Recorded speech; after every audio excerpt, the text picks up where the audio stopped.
ዶክተር ዘውዴ አለማየሁ ነኝ። በገብረ ዳህር ዩኒቨርሲቲ በጸጥታ ዝናብ ግብርና ኮሌጅ በናቹራል ሪሶርስ ማኔጅመንት በኢንቫይሮንመንት እና ናቹራል ሪሶርስ ማኔጅመንት ረዳት ፕሮፌሰር ነኝ። ከምርምር አኳያ በገብረ ዳህር ዩኒቨርሲቲ የተለያየ ምርምሮችን እየሰራን እንገኛለን። በተለይም በዩኒቨርሲቲያችን በሪሰርች ዳይሬክቶሬት በኩል የተለያዩ ቴማቲክ ኤሪያዎችን በመቅረጽ ፕሮጀክቶች እንዲቀረጹ በማድረግ የተለያዩ ምርምሮች እየተሰሩ ይገኛሉ። በተለይም አካባቢው ደረቃማና ዝቅተኛ ዝናብ የሚያገኝ ከመሆኑ አንፃር በተጨማሪም አብዛኛው ማህበረሰብ አርብቶ አደርና ከፊል አርብቶ አደር ከመሆኑ አንፃር የአየር ንብረት ለውጡ በጣም ከፍተኛ አደጋ ስለሚያደርስበት ይህንን ከማጥናት አንፃር የተለያዩ ስራዎችን እየሰራን እንገኛለን። አሁን በዩኒቨርሲቲያችን ፋንድ በተደረገው ፕሮጀክት እየሰራን ካለነው አንፃር ለምሳሌ ከኢትዮጵያ ሜትሮሎጂ ኤጀንሲ ያገኘነውን የጎዴ እና የቀላፎ ስቴሽኖችን ለማየት ችለናል።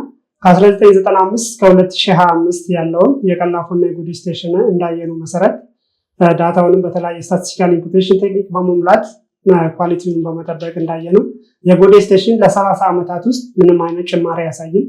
የቀላፎ በግንቦት ወር ትንሽ ጭማሪ ከማሳየት በተለየ ዝናቡ በቂ እንዳልሆነ ያሳያል። ከዚህም አንጻር ማህበረሰቡ የተለያየ ሊደርሱ የሚችሉ ድርቅንና ጨዋማ አፈርን ሊቋቋሙ የሚችሉ የሳር የእንስሳት መኖ አይነቶችን እንዲጠቀም በማድረግ በተግባርም ጭምር በማሳየት እንደ ዴሾ ግራስ፣ ዳካሪያ፣ ኤሌፋንት ግራስ የመሳሰሉ የእንስሳት መኖ አይነቶችን እንዲጠቀም ከማድረግ አንጻር የተለያዩ ስራዎች እየተሰሩ ይገኛሉ። በተጨማሪም እዚህ ሶማሌ ክልል ውስጥ ግራውንድ ወተር ፖቴንሻል አለ። ያው ችግሩ ጨዋማነቱ ነው። የጨዋማነቱን ሊቋቋሙ የሚችሉ የእንስሳት መኖ አይነቶችን ሪኮመንድ እናደርጋለን። በተጨማሪም ደግሞ በጂአይኤስ እና ሪሞት ሴንሲንግ መንገዶች በመጠቀም የት አካባቢ ግራውንድ ወተር ፖቴንሻል አለ፣ ኳሊቲ ውስጥ እንዴት ነው የሚለውን በላብራቶሪ በማየት ማህበረሰቡ እንዲጠቀምና ቅድመ ጥንቃቄ እንዲያደርግ ለአየር ንብረት ለውጡ ለመቋቋምና የተለያዩ የገቢ ማስገኛ መንገዶችን እንደ ንግድም ሊሆን ይችላል።